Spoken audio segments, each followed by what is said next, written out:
Good morning student. Last time हमने stationary wave की properties देखी थी। अब ये स्टेशनरी वेव की प्रॉपर्टीज़ को हम प्रोग्रेसिव वेव से कंपेयर करते हैं। ठीक है, मतलब difference between progressive wave and stationary wave ये देखेंगे। तो इसके कुछ पॉइंट हैं, 6 पॉइंट करीब है, ये देख लेते हैं। कुछ चीज़ें ऐसी रहती हैं जैसे आप पहले तो डेफिनेशन ही लिख सकते हो, प्रोग्रेसिव वेव की पहले डेफिनेशन और स्टेशनरी वेव की डेफिनेशन लिखोगे तो वो एक कंपैरिजन हो जाएगा। फिर प्रोग्रेसिव मतलब आपको समझ में आ रहा है, प्रोग्रेस है, कंटिन्यूस ट्रैवल कर रही है, इसका मतलब उसमें कुछ ना कुछ वेलोसिटी होगी। और जो चीज़ स्टेशनरी है इसका मतलब उसमें वेलोसिटी कैसी होगी, स्टेशनरी मतलब रुकी हुई, रेस्ट पोजिशन में, मतलब वेलोसिटी कैसी होगी उसमें ज़ीरो। तो कुछ पॉइंट तो ऐसे ही आप ये लिख सकते हो कि वेव्स की वेलोसिटी स्टेशनरी वेव में ज़ीरो होगी और प्रोग्रेसिव वेव में समथिंग फाइनाइट वेलोसिटी होगी, मतलब, है ना। इस तरह से हम कुछ पॉइंट दे सकते हैं। अब देखते हैं कि बुक में क्या लिखा हुआ है और बुक के पॉइंट्स देखते हैं, ऐसे ही कुछ होंगे। तो फर्स्ट वाला पॉइंट है, in a progressive wave the disturbance travel from one region to the other with definite velocity। वही बोल रहा है, प्रोग्रेसिव वेव में डेफिनेट वेलोसिटी होती है और स्टेशनरी वेव में वेलोसिटी ज़ीरो होती है। सेकेंड पॉइंट है, in progressive wave amplitude of all particle are same. Progressive wave में जो पार्टिकल का मूवमेंट होता है उसमें सभी पार्टिकल के वाइब्रेशन सेम होंगे, एम्पलीट्यूड सेम होंगे। लेकिन स्टेशनरी वेव में हर पार्टिकल का एम्पलीट्यूड डिफरेंट होता है। जैसे हमने बताया था कि ये प्रोग्रेसिव स्टेशनरी वेव ऐसे बनती है। अब ये लूप बनता है, इस लूप में यहाँ जो पार्टिकल है उसका तो एम्पलीट्यूड ज़ीरो है, इसके जस्ट बाजू में ये एम्पलीट्यूड है, उसके बाजू में ये है, मतलब इधर प्लस और इधर माइनस, तो ये मैक्सिमम एम्पलीट्यूड हो गया। और यहाँ पर जो है उसका एम्पलीट्यूड यहाँ हो गया, और यहाँ जो है जहाँ नोड बन रहा है वहाँ जो पार्टिकल है उसका एम्पलीट्यूड कैसा है, ज़ीरो है। तो स्टेशनरी वेव में हर पार्टिकल का जो एम्पलीट्यूड है वो डिफरेंट होगा। फिर थर्ड पॉइंट है कि हर पार्टिकल स्टेशनरी वेव में, ये जो मीन पोजीशन है, ये मीन पोजीशन की लाइन है, इसके दोनों साइड वाइब्रेट होता है, जबकि प्रोग्रेसिव वेव में ऐसा नहीं है। फोर्थ पॉइंट है, in progressive wave all the particles are moving while in stationary waves particles at the position of nodes are always at rest. क्या बोलेंगे कि प्रोग्रेसिव वेव में हर पार्टिकल का मूवमेंट होता है, कोई पार्टिकल रेस्ट पोजीशन में नहीं होता। जबकि हम स्टेशनरी वेव में क्या बोल सकते हैं, जो नोड पर पार्टिकल है वो बिल्कुल मूव नहीं हो रहा है, वो अपनी पोजीशन में एज इट इज बना हुआ है ना, क्योंकि उसका बिल्कुल मैग्नीट्यूड एम्पलीट्यूड नहीं है, इसलिए वो रेस्ट पोजीशन में है। तो कोई ना कोई particle stationary position, stationary wave में कैसा है, रेस्ट पोजीशन में है, जबकि प्रोग्रेसिव वेव में हर पार्टिकल का मूवमेंट है। फिफ्थ पॉइंट है, energy transmitted from one region to another in progressive wave. Progressive wave में एनर्जी ट्रांसफर हो रही है, जबकि स्टेशनरी वेव में एनर्जी ट्रांसफर नहीं हो। सिक्स्थ पॉइंट क्या है, all particles between two consecutive nodes are moving in the same direction and are in phase while those in adjacent loops are moving in opposite direction and differ in phase by 180 in a stationary wave, but in a progressive wave phase of adjacent particle are different। अभी यहाँ देखो, ये जो point है ये थोड़ा समझने लायक है। ये एक लूप है, ये इसका एडजेसेंट लूप है, ये इसका एडजेसेंट लूप। क्या बोल रहा है, एक लूप के जो पार्टिकल रहेंगे वो वन टाइम में सेम फेस पर रहेंगे। मतलब ये सारे पार्टिकल पहले इस डायरेक्शन में मूव होते हैं, इस डायरेक्शन में मूव होंगे। सेम इस टाइम पर ये जो लूप है इसके पार्टिकल इस डायरेक्शन में,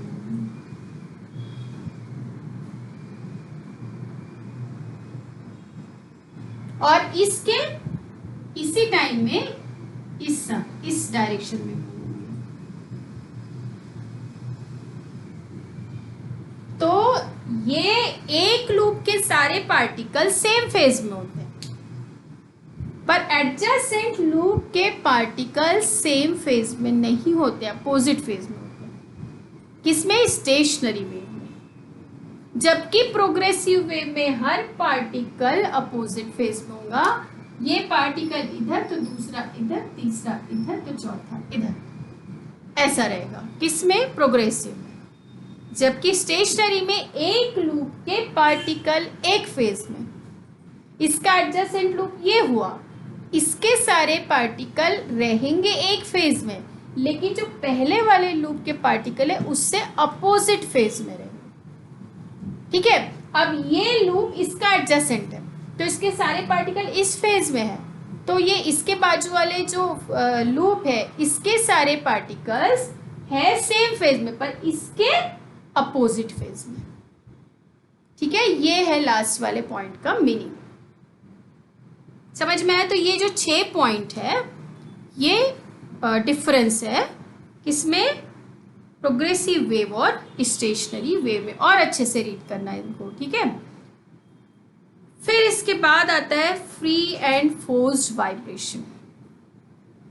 फ्री और फोर्स्ड वाइब्रेशन के लिए हमें कुछ ऐसे एग्जाम्पल लेने पड़ेंगे जो हम डेली लाइफ में यूज करते हैं। जैसे कि पहले हम फ्री वाइब्रेशन समझते हैं।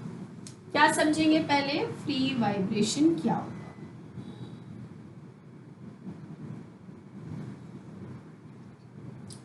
फ्री वाइब्रेशन मतलब जैसे मैंने एक रस्सी में, एक धागे में एक छोटा हैवी कोई वेट, पत्थर बोलो या मेरे पास कोई भी एक लोहे का कोई मटेरियल है, उसको मैंने बांध दिया और मैंने यहाँ पे उस स्ट्रिंग को कुछ रिजिड सपोर्ट दिया।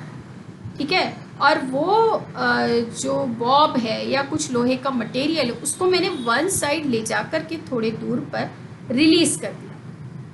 तो मैंने बस एक बार यहाँ लेके गई और रिलीज कर दिया, उसके बाद मैंने उसको कुछ नहीं छेड़ा, फिर भी वो क्या करेगा? ऑसिलेट करेगा, वाइब्रेट होगा।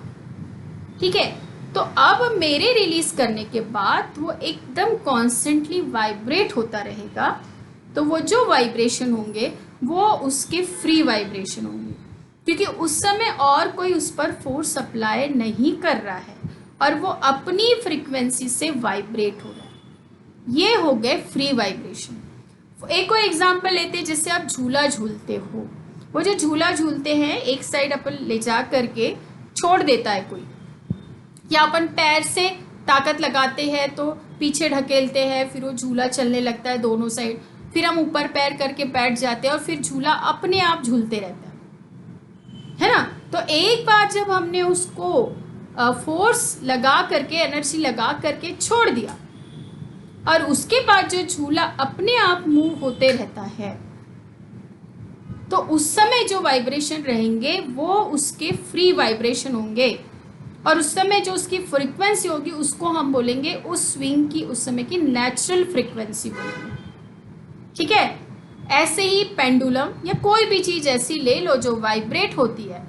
लेकिन सीविंग मशीन में निडल भी वाइब्रेट करती है ऊपर नीचे, लेकिन हम उसको पैर से बोलो या हाथ से जब तक घुमाते तब तक ही वो ऊपर नीचे होती है। जैसे हमने घुमाना रोका, रुक जाती है। जैसे पैर वाली मशीन नहीं, पैर से प्रेस करते हैं तो वो चलते रहती है, जैसे अपने पैर को रोक दिया वो रुक जाती है। तो मतलब वो फ्री वाइब्रेशन से नहीं घूमती, उसके वाइब्रेशन कौन से वाइब्रेशन है? Forced vibration. मतलब हम उसमें फोर्स अप्लाई करके वाइब्रेशन प्रोड्यूस कर रहे हैं। और फोर्स्ड वाइब्रेशन स्विंग में भी हो सकते हैं। कैसे? एक बार तो हमने झूला झूला कर छोड़ दिया और उसके बाद जो वाइब्रेशन हो रहे हैं वो उसके नेचुरल वाइब्रेशन है या फ्री वाइब्रेशन। लेकिन कई बार ऐसा होता है ना, पीछे से धक्का देते जाते और ऊंचा झुलाना है और ऊंचा झुलाना है करके हम बहुत फोर्स अप्लाई करते हैं, तो उस समय जो उसमें वाइब्रेशन और बहुत ज़्यादा ऑसिलेशन होते हैं, वाइब्रेशन नहीं बोलेंगे अब झूले के लिए, तो ऑसिलेशन वर्ड का यूज़ करेंगे, तो वो जो ऑसिलेशन होते हैं वो फोर्स्ड ऑसिलेशन होते हैं। समझ में आया? तो फ्री वाइब्रेशन और फोर्स्ड वाइब्रेशन क्या होता है ये समझना है आपको। तो जो फ्री वाइब्रेशन में फ्रीक्वेंसी होती है किसी भी ऑब्जेक्ट की या बॉडी की, वो उसकी नेचुरल फ्रीक्वेंसी होगी, और फोर्स्ड वाइब्रेशन में जो फ्रीक्वेंसी होगी वो नेचुरल फ्रीक्वेंसी नहीं कहलाएगी। ठीक है, लेकिन क्या होता है कि फोर्स्ड वाइब्रेशन में जो फ्रीक्वेंसी प्रोड्यूस की जाती है वो फ्रीक्वेंसी और फ्री वाइब्रेशन की फ्रीक्वेंसी, फ्री वाइब्रेशन में जो फ्रीक्वेंसी होगी उसको हम बोलेंगे नेचुरल फ्रीक्वेंसी, और फोर्स्ड वाइब्रेशन की जो होगी उसको हमें फोर्स फ्रीक्वेंसी ही बोलेंगे। ठीक है, अब इन दोनों में जो डिफरेंस है, क्योंकि वो ही बॉडी में हम फ्री वाइब्रेशन की बात करते हैं और उसी में यदि फोर्स्ड वाइब्रेशन, ठीक है ना, तो ये दोनों फ्रीक्वेंसी का जो ये डिफरेंस है वो जितना कम होगा उनकी जो रिजल्टेंट फ्रीक्वेंसी आएगी वो उतनी ज़्यादा आएगी। ये देखो समझने वाली बात है, इसको बहुत ध्यान से सुनो। कैसे? फ्री नेचुरल फ्रीक्वेंसी और फोर्स्ड फ्रीक्वेंसी में डिफरेंस जितना कम होगा जो रिजल्टेंट फ्रीक्वेंसी होगी वो उतनी ज़्यादा आएगी। और यदि ये डिफरेंस 0 हो जाता है, मतलब दोनों फ्रीक्वेंसी मैच कर जाती है, दोनों फ्रीक्वेंसी मैच कर जाती है, तो ये जो रिजल्टेंट फ्रीक्वेंसी होगी या एम्पलीट्यूड होगा वो एकदम मैक्सिमम आएगा। समझ में आएगा? और ये मैक्सिमम एम्पलीट्यूड या मैक्सिमम फ्रीक्वेंसी के समय ये जो फिनोमिना होता है कि जब दोनों फ्रीक्वेंसी मैच हो रही है, इसको हम बोलते हैं रेजोनेंस। जैसे कि इसके बहुत सारे एग्जाम्पल हैं, जैसे, और ऐसा नहीं है कि मैं एक फ्री फ्रीक्वेंसी ले रही हूँ बाकी फोर्स ले रही हूँ, कई हो सकती है फ्री फ्रीक्वेंसी, कई फोर्स फ्रीक्वेंसी हो सकती है और वो मैच कर रही हो, फिर सबका एक साथ रेजोनेंस हो तो बहुत ज़्यादा तेज आवाज़ हो सकती है, इतना साउंड भी प्रोड्यूस हो सकता है कि कुछ चीज़ों को नुकसान भी हो जाता है। ठीक है, इसके एग्जाम्पल मैं अभी देती हूँ। ये फ्रीक्वेंसी मैच करने की, जैसे हम क्लास में आवाज़ करते हैं, क्लास में ऐसे देखे तो एक एक डेस्क के जो बच्चे रहते हैं वो अपनी धीरे धीरे बातें करते रहते हैं, है ना, अपनी कुछ लोग थोड़ा तेज बातें करते, कुछ धीरे बात करते, कुछ इस तरह से बात करते हैं, और हवा में पार्टिकल्स की अपना वाइब्रेशन होता है। ठीक है, अब ये सारी फ्रीक्वेंसी यदि मैच कर जाती है एयर पार्टिकल्स से या आसपास की आवाज़ से फ्रीक्वेंसी मैच कर जाती है, इस बंदे की फ्रीक्वेंसी उससे मैच कर गई, उसकी उससे मैच कर गई, तो क्या होगा? रेजोनेंस होता है, क्योंकि जितनी कम डिफरेंस होगा उतना ज़्यादा एम्पलीट्यूड का फ्रीक्वेंसी का साउंड प्रोड्यूस हो जाएगा। इसलिए तुमको ऐसा लगता है हम तो इतना धीरे बात कर रहे हैं, मैडम बोल रही बहुत ज़ोर से आवाज़ आ रही है। वो क्यों हो रहा है ऐसा? क्योंकि आप लोग एक एक धीरे धीरे बात कर रहे हो, पर जो एक साथ मिलकर बाहर आवाज़ आ रही है वो बहुत ज़्यादा होती है। ठीक है, तो ये एक एग्जाम्पल हो गया।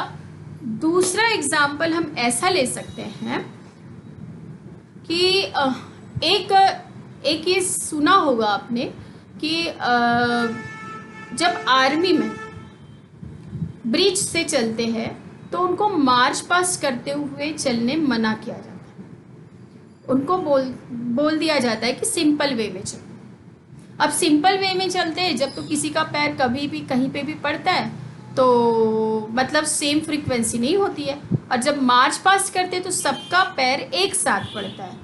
राइट तो राइट ही एक साथ पड़ेगा सेम साउंड में, लेफ्ट तो लेफ्ट ही पड़ेगा सेम साउंड में, तो सबकी जो फ्रीक्वेंसी वो मैच कर जाएगी। और ये फ्रीक्वेंसी जब ब्रीच की फ्रीक्वेंसी से मैच कर जाएगी तो सोचो कितना बड़ा साउंड प्रोड्यूस होगा।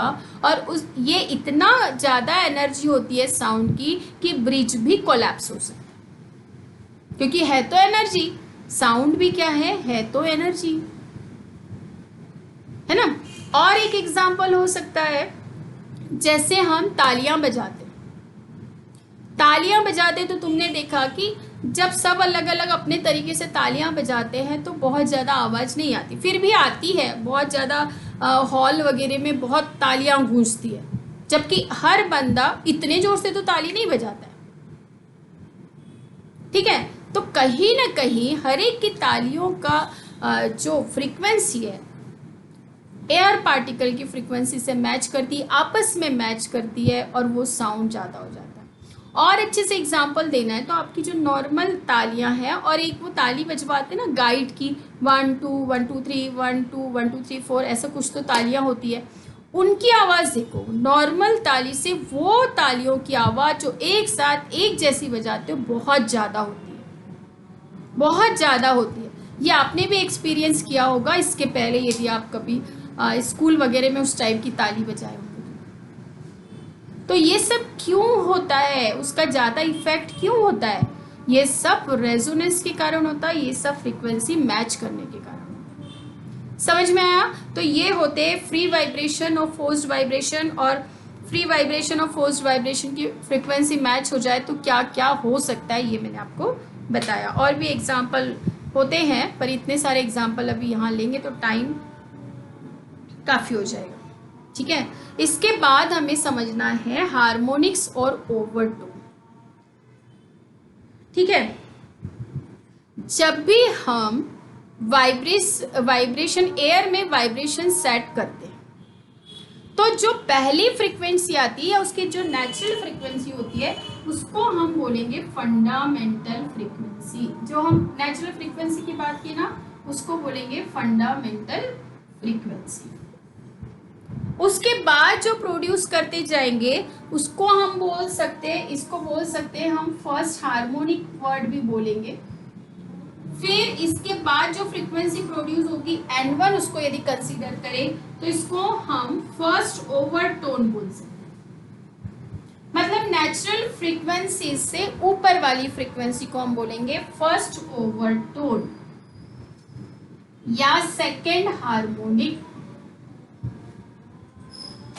इसके बाद N2 लिया तो सेकेंड ओवरटोन और थर्ड हार्मोनिक, इस तरह से चलते जाएंगे। तो ये हार्मोनिक और ओवरटोन में यही चीजें हैं कि हमने हार्मोनिक को कैसे कंसीडर किया है और ओवरटोन को कैसे कंसीडर किया, ठीक है। तो ये थोड़ा आप अच्छे से और रीड कर लेना तो समझ में आ जाएगा कि जो नेचुरल फ्रीक्वेंसी है उसको फर्स्ट हार्मोनिक बोला है, उसके ऊपर की जो फ्रीक्वेंसी है उसको सेकेंड हार्मोनिक फर्स्ट ओवरटोन बोला है, ठीक है। उसके ऊपर की जो फ्रीक्वेंसी उसको सेकेंड ओवरटोन और थर्ड हार्मोनिक बोला है। मतलब हार्मोनिक हमेशा ओवरटोन से ज़्यादा रहेगा, ठीक है। अब यहाँ पर है एंड करेक्शन। एंड करेक्शन और अच्छे से समझ में आएगा जब हम एक्सपेरिमेंट देखेंगे या कॉलम देखेंगे, एयर कॉलम देखेंगे।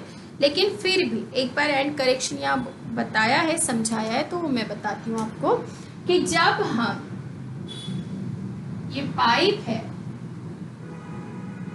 और हम यहाँ पे यदि साउंड प्रोड्यूस कर रहे हैं और लूप बन रहा है, जैसे कि हमारे पास एक अपैरेटस होता है ट्यूनिंग फोर्क, इसके ये जो दो आर्म है, ठीक है, इसको ऐसा रबर पैड होता है, इस पर ऐसे मारो, ठीक है, तो ये इन दोनों में वाइब्रेशन प्रोड्यूस होता है। मतलब क्या होगा कि ये जो ऐसा ट्यूनिंग फोर्क है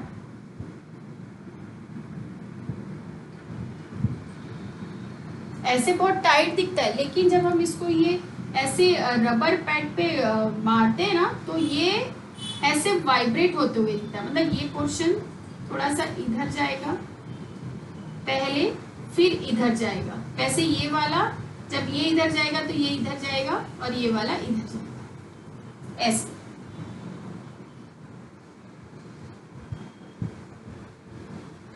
ठीक है, मतलब वो वाइब्रेट होगा। वाइब्रेट होगा एयर में तो उसमें साउंड प्रोड्यूस होगा। इसको यदि मैं इसके ऊपर रखती हूँ, ये यदि मेरे पास कोई भी मटेरियल का, रबर का, टीन का, कुछ का भी है, तो क्या होगा, ये इसका वाइब्रेशन यहाँ रुक जाएगा। तो मैं जस्ट इसके ऊपर नहीं रख सकती, इसे थोड़ा ऊपर हवा में रखना पड़ता है, तब जाकर के ये वाइब्रेशन यहाँ जो एयर पार्टिकल है उनको एनर्जी ट्रांसफर करेंगे और उसके कारण ये एयर पार्टिकल कुछ लूप बनाएंगे यहाँ। तो ये जो लूप बनता है वो यहाँ से ना बनकर यहाँ से बनता है। वन साइड क्लोज है तो ये लूप यहाँ से बनेगा। तो ये वाला, हम ये वाली लेंथ ले सकते हैं, पर हवा में ये लेंथ कैसे लेंगे? एकदम से ऐसा थोड़ी पता रहता, हमने इतना ऊपर रखा कि इतना ऊपर रखा कि इतना ऊपर रखा, ये कैसे मेजर करेंगे? ठीक है, तो ये जो लेंथ होती है ना ये वाली, ये तो हमने पाइप की लेंथ ले ली L, और ये जो लेंथ होती है ये, इसको हम बोलते हैं एंड करेक्शन, और ये होता है E।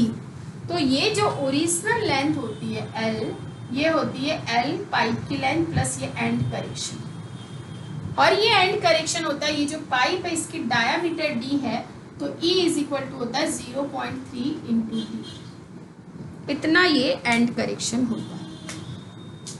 ठीक है, तो अपने को ये भी कंसीडर करके चलना पड़ेगा। जब हम एक्सपेरिमेंट करते हैं ना तब ये कंसीडर करके चलते हैं। ठीक है, अब चलो कैसे कंसीडर करते हैं हम, ये आगे ही चलते हैं। तो लेकिन अब यहाँ पे एक चीज और देखनी है हमें कि ये जो एंड करेक्शन है, अब ये वन साइड क्लोज पाइप है, तो यहाँ पे मैंने लिया E और ये लेंथ ले ली L is equal to L plus C। पर ये पाइप यदि मैं बोथ साइड ओपन रखूं तो ये लूप ऐसा बनेगा, मतलब इतना एंड करेक्शन यहाँ पे भी आएगा, इतना एंड करेक्शन यहाँ पे भी आएगा। तो बोथ साइड ओपन में L इज इक्वल टू ये आ जाएगा L प्लस 2E, क्योंकि यहाँ दोनों साइड एंड करेक्शन आएगा। समझ में आया? तो वन साइड ओपन में सिर्फ L प्लस E होता है और बोथ साइड ओपन में L प्लस 2E होता है। ये आपको ध्यान रखना है। चलो अब हम ये एक्सपेरिमेंट देखते हैं या मोड देखते हैं साउंड के, वन साइड क्लोज्ड पाइप में कैसे लूप बनेंगे।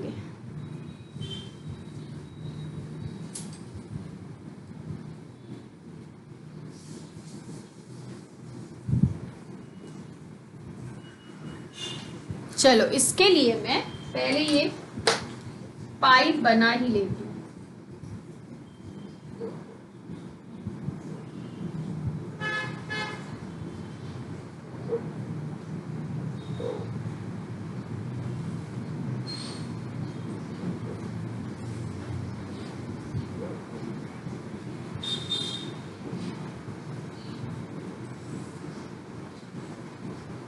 इसमें हम 3 मोड देख लेते हैं, उसके बाद हम जनरलाइज कर देंगे कि ये अब आगे ऐसे होंगे। ठीक है, तो देखो इस पहले मैं लेती हूँ वन साइड क्लोज,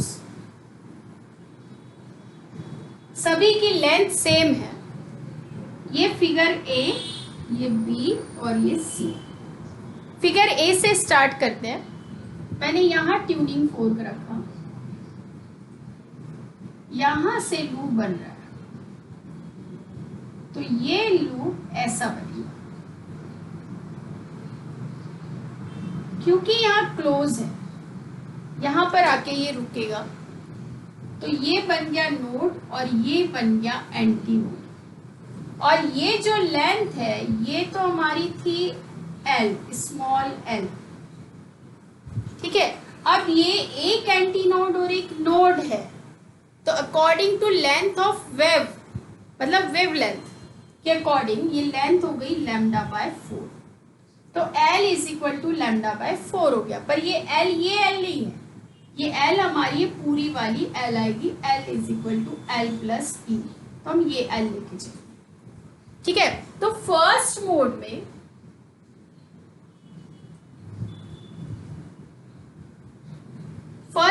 में क्या हो जाएगा, L is equal to lambda by 4, तो lambda is equal to 4L, ठीक है। और V is equal to n lambda, सभी वेव्स के लिए फॉलो होता है ये इक्वेशन। तो यहाँ से हम फ्रीक्वेंसी निकाले तो n upon v lambda, lambda की वैल्यू पुट करो तो क्या आ जाएगा v अपॉन 4L। इसको हम बोलेंगे फंडामेंटल फ्रीक्वेंसी। ये क्या हो गई, fundamental frequency n is equal to v upon 4L। मतलब फंडामेंटल फ्रीक्वेंसी बोलो या फर्स्ट हार्मोनिक, ये भी बोल सकते हैं, ठीक है। अब सेकेंड वाले में लेके चले तो कैसे बनेगा हमारा,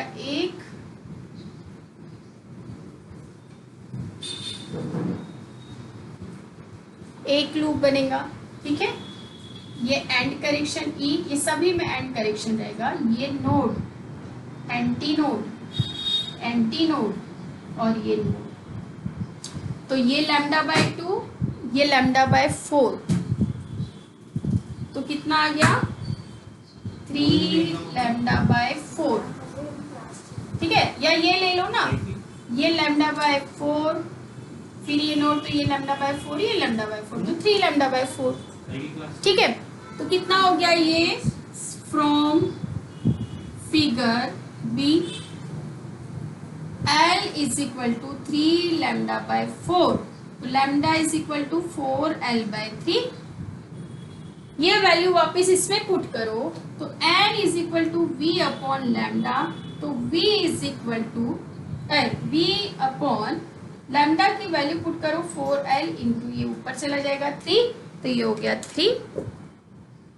तो अब हम ये v बाय 2L की जगह क्या पुट कर सकते हैं, n, और ये 3 है तो 3n। और इसको मैं ले लेती हूँ फर्स्ट ओवरटोन, मतलब n1, और सेकेंड हार्मोनिक, इसको क्या बोलेंगे, फर्स्ट ओवरटोन और सेकेंड हार्मोनिक।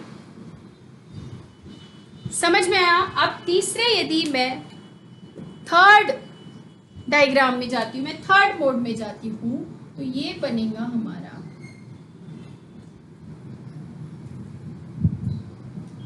दो लूप, मतलब ये नोड, ये एंटी नोड, ये एंटी नोड, ये एंटी नोड, और ये नोड, ये नोड, ठीक है। यदि मैं ऐसा लूँ डिस्टेंस, तो ये लैम्डा बाय 4, ये लैम्डा बाय 4, 1 2 3 4 5 लैम्डा बाय 4, तो ये जो लेंथ आ जाएगी, यहाँ थी ये 3 लैम्डा बाय 4 और यहाँ हो गई ये 5 लैम्डा बाय 4, ठीक है। तो अब ये जो है इसको मैं यहाँ पुट करती हूँ, n2 is equal to v upon lambda, तो v अपॉन 5 लैम्डा, एक मिनट मैंने ये निकाला नहीं, L is equal to 5 lambda by 4, तो lambda is equal to 4L upon 5, तो n is equal to v upon lambda, तो v अपॉन 4L इंटू 5 ऊपर चला जाए, ठीक है। ऐसा आएगा कौन से, फिगर सी में, ये फिगर सी। तो अब आपको क्या मिल रहा है यहाँ पर, ये हो गया n2, तो n2 इज इक्वल टू मिला मुझे 5n, पहले क्या मिला था n, फिर मिला 3n, फिर मिला 5n, अगला क्या मिल सकता है 7n, फिर क्या मिलेगा 9n, जनरलाइज करें तो और ये फंडामेंटल फ्रीक्वेंसी फर्स्ट हार्मोनिक था, ये फर्स्ट ओवरटोन है, ये सेकेंड ओवरटोन है, ये थर्ड ओवरटोन है। मतलब मैं एन पीथ ओवरटोन की बात करूं तो मुझे क्या मिलेगा, 2p + 1 × n, ये मिलेगा मुझे, है ना। क्या मिलेगा मुझे, 2p + 1 × n। तो अब मैं इससे क्या रिजल्ट निकालूंगी, फंडामेंटल फ्रीक्वेंसी n आनी चाहिए, तो p = 0 पुट किया तो 1n आ गई, p = 1 पुट किया तो 2 1 = 2 + 1 3n आ गया। फिर p = मैंने 2 पुट किया तो 2 2 = 4 + 1 5n आ गया। तो मतलब first overtone 3n, second overtone 5n, तो पीथ ओवरटोन क्या बनेगा मेरा, 2p + 1 × n।